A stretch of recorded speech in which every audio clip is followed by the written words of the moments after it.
In the name of the Father, Yahweh, in the name of his Son, Yahweh Shai, the Messiah, Yamashiach, to all who are seeking entire conformity to the Spirit of the Father and entire connection and obedience to his covenant. Greetings to you. Again, in the name of the Father, Yahweh, in the name of the Messiah, Yahweh Shai. So, we're living in some very interesting times. As I said to you, tonight is Wednesday night. And several weeks ago, actually, at the beginning of this COVID-19 virus, or not, kind of the beginning, I guess, the Most High impressed me to begin Wednesday night studies.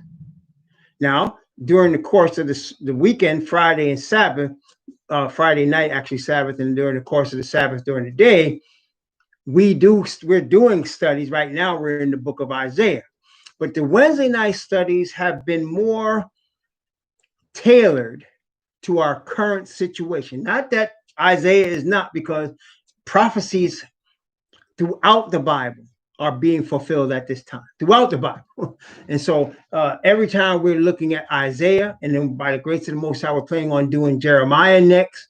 All of that's relating to what's going on and what's about to happen.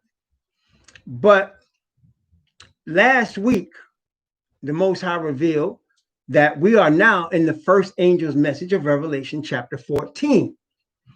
And today, I actually had in my mind something I wanted to share, but the Most High changed it. And this is what he has given me to share tonight. I want to share with you all the relationship between the situation around Brother George Floyd, which also includes all the murdered Hebrew men and women going back. George Floyd is not like the media is making it sound as if George Floyd was the only brother to be killed. They're hardly even mentioning greetings, male Israelite. They're hardly even mentioning even the most recent murders of Breonna, Sister Breonna Taylor, and Ahmaud Arbery. They're hardly even mentioning that. Not much less Eric Garner, Trayvon Martin, Freddie, all the brother Freddie from Baltimore. All of these people that's just recent.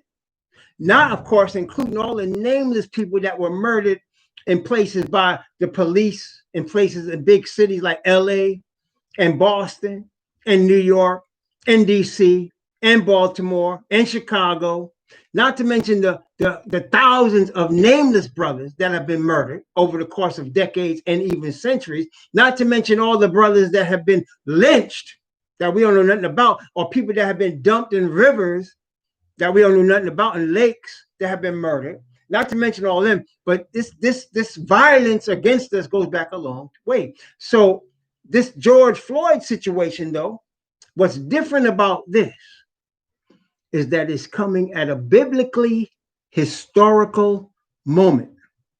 Okay, I want to emphasize that it's at a biblically historical moment. Okay, this COVID-19 virus is at a biblically historical moment. All right, let's talk about history for a second, according to the Bible.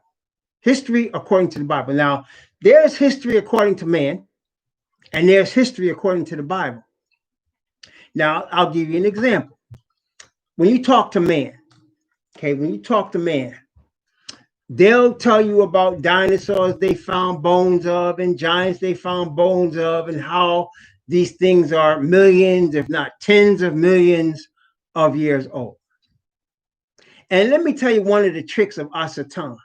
He loves to get people drawn into arguments that are of no consequence to the present truth. For example, if you're an Israelite, you have certainly heard of the debate going on. One of the debates that there have been between, is the earth round or is the earth flat? That's a debate that's been going on. and it's a smokescreen. It's a distraction. Why do I say that? Because brothers and sisters, I'll just ask a simple question. Whether the earth is round or flat, does that cause you to overcome your sin? Does that cause you to obtain perfect righteousness? Whether the earth is round or flat? No, it does not. Therefore, it's a needless distraction. You understand? And so these type of situations arise, and our enemies will bring them up to cause us to get into debates and arguments that have no bearing on the most important thing that we need to be focused on right now. That is perfect righteousness. That is characters that are molded after the divine nature. That's the most important thing right now. Okay, that's the most important thing. Okay, so we don't want to waste time on things that's going to deter us or change our direction from that. Okay, now, so man will tell you tens of millions of years, and yet it's very clear that the Bible deals with a 6,000 year period, and then an extra 1,000 years with Messiah's reign on the earth after the first resurrection. So a total of 7,000 years. The Bible is dealing with that. Now, I'm not going to argue with folks that want to say, well, the earth is older than that or whatever. What I will say is this: according to the Bible, the most important time is the 7,000 year period. Okay, and that's the answer I will give anybody that will come to me with, how do you know it's not millions of years old? I don't care. This Bible deals with a 7,000 year period. Number one, about history. Okay. Number two, there have been many kings, dictators, kingdoms on the earth. There's been many kingdoms of the earth. You got the dynasties of China. You got the Anglo-Saxons of the UK and their rule. You got all kinds of kingdoms. There were African kingdoms, the Mali kingdom, the Ghanaian kingdom, Timbuktu. And that's just a few. There's many more. But the Bible only deals with those things that touch his chosen people. That's the history that Yah is concerned about. So let me just back up for a second. We're talking about a 7,000 year period, and we're talking about things that deal with his chosen people. And let me tell you, in fact, let's take a look. Let's take a look. First of all, Zechariah. I mentioned this last week, but I'm going to go there today. Zechariah chapter 2. Zechariah, actually, I'm going to start at chapter 1 a little bit, and then I'm going to go in chapter 1 and then touch base in chapter 2 just for context, okay? Just for context of what we're talking about. So we're talking about George Floyd, COVID-19, and its relation to the first angel's message of Revelation 14, okay? Right now, as we're dealing with that, we're talking about history, right? Zechariah chapter 1. I'm gonna start at verse 12, and I'm gonna go down from verse 12 down to verse 15 of Zechariah chapter 1. Then I'm gonna touch base in Zechariah chapter 2. Okay, Zechariah chapter 1 from verse 12 to verse 15. And it says, then the angel of Yahweh answered and said, O Yahweh of hosts, how long wilt thou not have mercy on Jerusalem and on the cities of Judah, against which thou hast had indignation these 70 years? Notice, we're going to come back to that 70-year thing in a minute. And Yahweh answered the angel that talketh me with good words and comfortable words. So the angel that communed with me said unto me, cry thou, saying, thus saith Yahweh of hosts, I am jealous for Jerusalem and for Zion. I'm jealous for Jerusalem and for Zion with great jealousy. And I am very sore displeased with the heathen that are at ease. For I was but a little displeased, and they helped forward the affliction.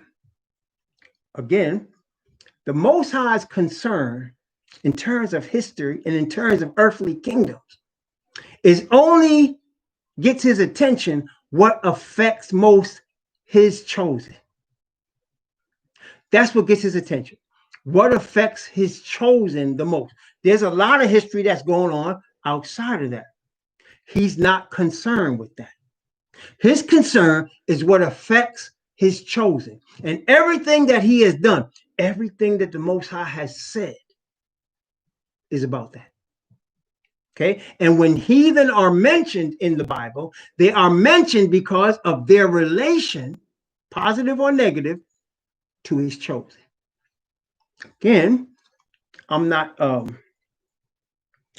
expecting a lot of people to believe what I just said. But if you're a Bible student and if you're seeking the Spirit of the Father, you're going to know what I just said is true. He's only concerned with how it affects his chosen. Okay? Zechariah chapter 2. Zechariah chapter 2.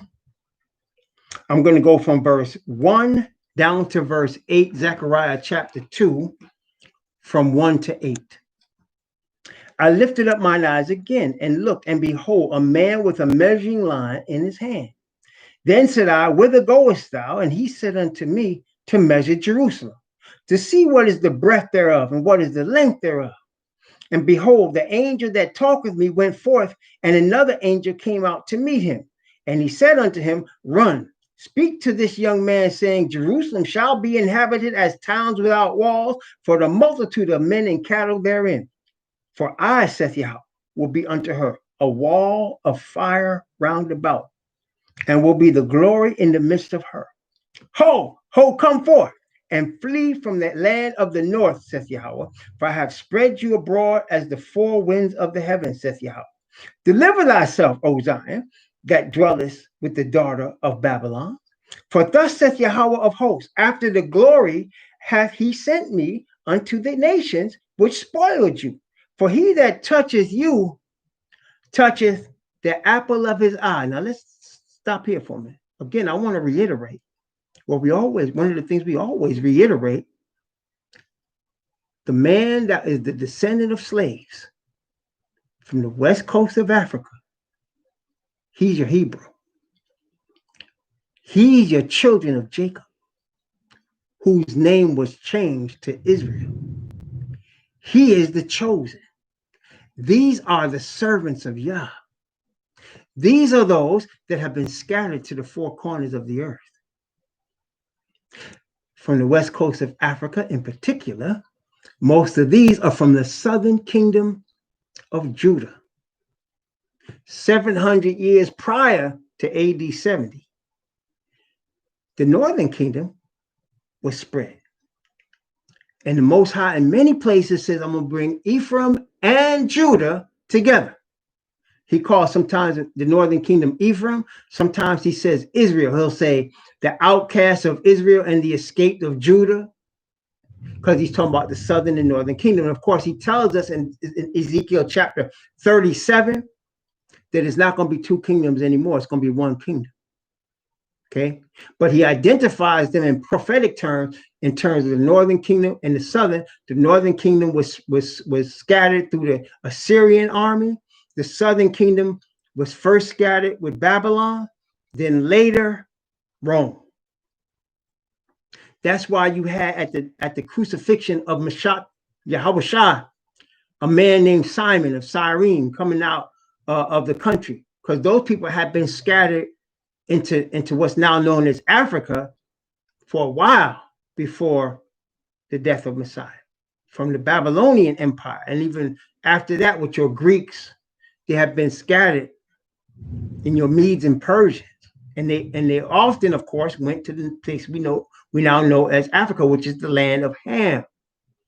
Okay, that's why also you have Philip talking to an Ethiopian eunuch who was in Hebrew and explaining to him the scriptures, because the Ethiopian eunuch was come to Jerusalem to worship. Why would he come to Jerusalem to worship? Because he was a Hebrew and he had been scattered, or his ancestors had been.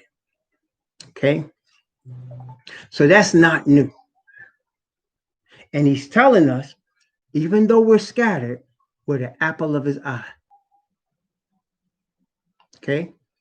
Now, one other thing the Bible teaches us about history is it repeats itself. History repeats itself. How do we know? First off, did not Messiah say, as it was in the days of Noah, so shall it be in the return of the Son of Man? Did not the Bible tell us that our deliverance shall be after the manner of Egypt? It's telling us that what happened in the past is going to repeat itself. We didn't need man to tell us that. The Bible already showed us that. Messiah has already said, he has stated, as the Apostle Paul repeated, Messiah stated it. In fact, let's take a look at it. Luke chapter 21, very well-known passage of scripture to those of us that are in the present truth. Very well-known passage of scripture. Luke chapter 21. And we're going to start at verse, and this is a Messiah speaking of our fathers who were in the southern kingdom of Judah at the time of his betrayal and his crucifixion. He's speaking about our fathers at that time. Luke chapter 21, I'm going to begin at verse 21, and I'm going to go from verse 21 down to verse 24, Luke chapter 21. Then let them which are in Judea flee to the mountains, and let them which are in the midst of it depart out.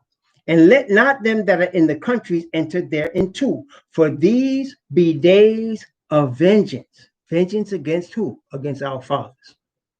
These be days of vengeance, that all things which are written may be fulfilled. But woe unto them that are with child, and to them that give suck in those days. For there shall be great distress in the land, and wrath upon this people. What people? Our fathers, Israelites. Wrath upon this people. And they shall fall by the edge of the sword, and shall be led away captive into all nations. And Jerusalem shall be trodden down of the Gentiles until the times of the Gentiles be fulfilled. Led away captive, that is, into slavery, into all nations. Them Caucasians that's in the land right now, them Ashkenazis, that never happened to them. You know why? Because they not Israelites. They not even Semites.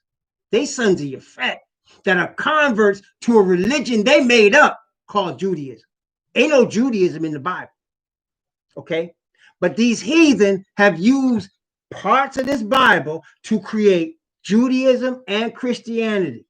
And then this Arab man came and claimed allegiance with Moses and created Islam. None of them are biblical. The Bible says if you add to his word or take away from his word, it's no longer his word. And while these three religions use Bible references as part of their belief system, it's just that part of Bible references. They have not taken the whole scripture because they all really heathen. Okay, I'm just trying to be real and honest because ain't no time to fool around. That's what I'm saying to y'all. Okay, so now Messiah said we're going to be led away captive into all nations. For how long? Until the times of the Gentiles be fulfilled. We're going to talk more about that. But secondly, let's just get a second witness to this fact from Romans. Romans chapter 11 with the apostle Shaul, the man that was once confused, or should I say he confused a Greek Gentile, because the Greek Gentile thought he was Egyptian, because the Hebrews looked just like Egyptians. And the man looked at him and said, "Art thou that Egyptian?" That man, Shaul, the apostle Shaul, who they call Paul. Romans chapter 11. Romans chapter 11. The apostle Shaul, as he's going to show us here in Romans, as we're looking at the second witness to what Messiah said, the apostle Shaul was appointed by the Messiah as the apostle to the Gentiles. The apostle Kepha, otherwise known as Peter, was appointed as the apostle to the Hebrews to introduce the Hebrews that were scattered to the Hebrew Messiah. As the apostle Shaul was appointed to introduce the scattered Gentile or the Gentiles to the Hebrew Messiah. Okay. That one is what we're talking about here in Romans chapter 11. I'm going to start at Romans chapter 11. I could start at verse 1, but I'm not. I'm going to start at verse 13. I'm going to start at verse 13 and go down to verse 25. Okay. Romans 11, 13 to 25, basically a second witness to what Messiah said in Luke chapter 21 about the times of the Gentiles being fulfilled. For I speak to you Gentiles. So now we know who his audience is. Inasmuch as I am the apostle of the Gentile, I magnify mine office. If by any means I may provoke to emulation them which are my flesh, and might save some of them. For if the casting away of them be the reconciling of the world, what shall the receiving of them be but life from the dead? For if the first fruit be holy, the lump is also holy. If the root be holy, so are the branches. And if some of the branches be broken off, and thou, that is, you Gentile, being a wild olive tree, were grafted in among them, among who? Among the true Israelites. See, this, they weren't Christians. They weren't Christians. They were grafted in to Israel. Okay. And you were grafted in among them, and with them partakers of the root and fatness of the olive tree. Boast not, you Gentiles, against the branches. But if thou boast, thou bearest not the root, but the root thee. See, Gentiles act like this thing was created by them. That's why they go ahead and created Christianity later. They don't understand. They're being held up by the original Hebrew. It's not the other way around. And so it is now. But they won't receive that to their own destruction. Okay? Boast not against the branches, but if thou boast, thou bearest not the root, but the root thee. Thou wilt say then, the branches were broken off that I might be grafted in. Well, because of unbelief, they were broken off. You Gentiles standeth by faith. But be not high-minded, but fear. For if Yah spared not the natural branches, take heed, lest he also spare not thee. Behold, therefore, the goodness and severity of Yah on them which fell, that's our fathers, severity. But on thee, that is the first century Gentiles, goodness, if thou continue in his goodness. Otherwise, thou also shalt be cut off. And that's happened when they created Christianity, a religion that the Most High never gave to Abraham. Started being cut off right there. And that's why they changed Messiah to a Caucasian man. That's why they oppressing us and exploiting his true Hebrew people. They're filling their cup, which is what we're talking about tonight. Okay. And they also, if they abide, talking about us, and they also, if they abide not still in unbelief, shall be grafted in. So we're going to be grafted back in. Why? Why we need? Because we were broken off. But if Yah is able to graft them in again, because we're the natural branches. We're built for the tree. See, the Gentiles were a wild olive tree. They were grafted into a tree that wasn't their natural tree, but it's our natural tree. So if he breaks us back into the tree, it's built for us. It's a natural fit. See, it's like if you had a Honeycrisp apple tree, but then you had another type of apple tree, say a Rome apple, and you broke off the Rome apple branch and you grafted it into the Honeycrisp apple tree. Eventually, it's going to produce Honeycrisp apples, but it came from a Rome apple tree. But if you broke off Honeycrisp apple branches and you put them back into the tree, that's the natural branch. It's going to produce Honeycrisp apple with no problem, because that's what it was built to do. It grew out of that. It grew out of the original. You understand? That's what we're dealing with here. That's what we're dealing with here. Verse 24. For if thou wert cut out of the olive tree, which is, he's getting ready to say what I just said. For if thou wert cut out of the olive tree, which is wild by nature, and were grafted contrary to nature into a good olive tree, how much more shall these, that is us, which be the natural branches, be grafted into their own olive tree? See? We the natural branch. We the original Honeycrisp. So if we were broken off the Honeycrisp, but he grabbed us back in, that's our natural tree. It's like coming home. That's what the Most High is calling us to do. Come home. Not to white Jesus, not to Christianity, not to Arab-founded Islam, not to Edom-founded Judaism, but to home, to our natural tree, Yah and the nation of Israel. That's our home. We're the only ones that's the natural ones. There's nobody else, and nobody can replace us. You know why? Among many reasons, the Most High did not make blood covenant with all of them.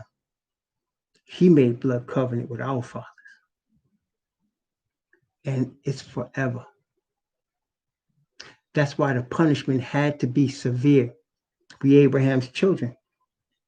He's going to be harder on us because we the firstborn. Y'all know how it works. The oldest always got the most responsibility. If y'all who the oldest know what I'm saying. The parents, when they get ready to punish you, they say, you should know better. You the oldest. Firstborn. I'm firstborn in my house. My parents used to say to me, and I used to hear from some of my friends, you should know better. You the oldest. Right? We the firstborn. And we have a place that's already been predestined for us. And as prophesied, as we're going to show here, we're going to come back to that. And those who created these false religions are going to pay because they're part of our oppression. We're going to talk about that. Let's go now. Let's continue here. Verse 25. For I would not, brethren, that ye should be ignorant of this mystery. What's the mystery? Lest ye should be wise in your own conceits. That blindness in part has happened to Israel until the fullness of the Gentiles be come in. So again, the talk is of the fullness of the Gentiles. So that's giving us the indication that at some point, the number of Gentiles that are accepted by Yah is a limited number, and it's going to be made up. And at that point, the nation, the kingdom will be restored to Israel. As the disciples had asked Messiah in Acts chapter 1, he said, Master, will you at this time restore the kingdom to Israel? And Messiah said, it's not for you to know the times or the seasons which Yah placed in his own power. So the nation of Israel is going to be reestablished with the true Israelites, those of us that are DOS, descendants of slaves. Those of us that are DOS are going to get this kingdom. If we're faithful and we're grafted back into the tree from which we came. Okay? And unfortunately, even that is going to be a remnant. Not everybody, unfortunately, there's going to be bloodline Israelites that are not going to make it because of unbelief, because of rebellion, because of being tied to Babylon's system. Unfortunately. But there's a remnant that's going to make up the kingdom. Okay? Now, and we talk about history repeating itself, right? Another way I mentioned to you Noah's situation. Okay, we just went through the whole situation with the destruction of Jerusalem in Luke 21, and of course Matthew 24, which we understand is going to repeat in our day. It's a last day prophecy. So again, history is repeating, whereby we're not in Jerusalem right now. We're not going to, because the Jerusalem that's there right now is no Jerusalem. That's an Edomite city right now, as the Most High said. And again, let me just give you before we head over to Jeremiah, I'm going to give you an Ezekiel reference for that, which I have shared before. And I need you to write these things down. Make sure you know them, because it shows you where the Edomites are. It's actually chapter 35 and 36 of Ezekiel, but for the sake of time, I'm just going to look at 36. And I'm going to go from 36 I'm going to go from verse 5 and read from verse 5 and 6 and 7. Watch for the Edomia. Okay. Therefore, thus saith the Most High Yahweh, surely in the fire of my jealousy have I spoken against the residue of the heathen, that's a remnant of the heathen, against all Edomia. Edomia is another name for Edom, which have appointed my land into their possession. So the Edomites have appointed Yah's land into their possession. Therefore, there's only one group of people that we know have appointed Yah's land to their possession. That's the Ashkenazis that come from Europe and Eastern Europe. They have appointed Yah's land for their possession through what's called the Balfour Agreement that they made with the UK in the early 20th century. Okay, that's why they're there. Got nothing to do with us. But they have appointed Yah's land, which he says his eye is always on, for their possession. And not only that, notice to finish it, with the joy of all their heart. That's them Zionists, so-called Zionists. You want to see how much Zion they got?